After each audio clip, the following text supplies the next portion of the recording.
નગરમાં વઢવાણમાં 2600 વર્ષ જૂના ભગવાન મહાવીર સ્વામીના પાવન પગલા ધરાવતા દેરાસરના વિકાસ માટે જૈન સમાજે માંગ ઉઠાવી છે। પ્રાચીન સમયમાં અસ્થિગ્રામ તરીકે ઓળખાતા આ સ્થળે ખુદ મહાવીર સ્વામીએ રાત્રિ રોકાણ કર્યું હતું।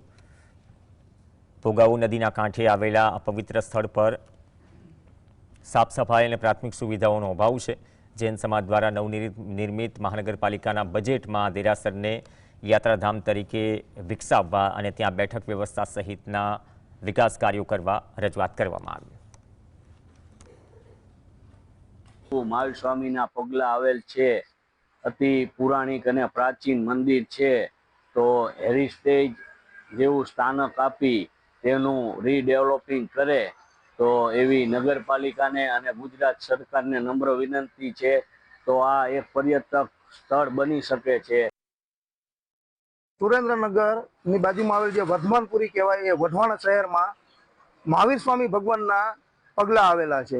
ત્યારે આજે મહાનગરપાલિકા બની છે, સુરેન્દ્રનગર મહાનગરપાલિકા, ત્યારે હેરિટેજ યોજનાની હેઠળ જે અત્યારે વઢવાણનો વિકાસ કરવાની જે વાતચીત ચાલી રહી છે, ત્યારે અમે મહાનગરપાલિકા તથા ગુજરાત સરકારને વિનંતી કરી છે એક જૈન તરીકે કે ત્યાં મહાવીર સ્વામીના પગલા આવેલા છે, પ્રભુ મહાવીર સ્વામીના પગલા, ત્યાં ડેવલપમેન્ટ માટે ઘણું મોટું થાય એવું છે, પર્યટક સ્થળ થાય એવું છે, યાત્રાધામ બને એવું છે વઢવાણમાં, અને એના હિસાબે સુરેન્દ્રનગરને પણ રોજીરોટી બીજી રીતે મળી શકે।